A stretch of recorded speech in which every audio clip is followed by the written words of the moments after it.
শাপলা হত্যাকাণ্ডের অনেকগুলা ডাইমেনশন আছে, অনেকগুলা মাত্রা আছে।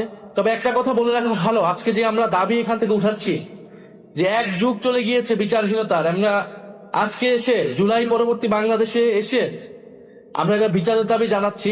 এটা কিন্তু ন্যাশনাল ওলামা অ্যালায়েন্সের দাবি না, এটা এনসিপির দাবি, এটা বাংলাদেশের জনগণের দাবি।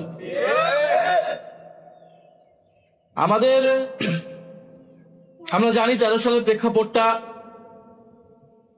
যে 2013 সালে যুদ্ধাপরাধীর বিচারের দাবিতে একটা আন্দোলন শুরু হলো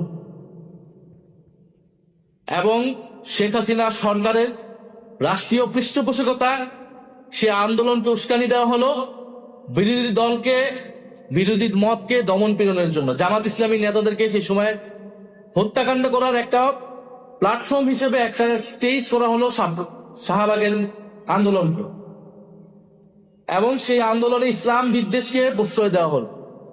খুব স্বাভাবিকভাবে এদেশের ধর্মপ্রাণ মানুষ, ধর্মপ্রাণ মুসলমান, তার ইসলাম এবং রাসূল সাল্লাল্লাহু আলাইহি ওয়াসাল্লামকে নিয়ে যখন কথা বলা হবে, কটূক্তি করা হবে, তারা তার বিরুদ্ধে দাঁড়াবেই।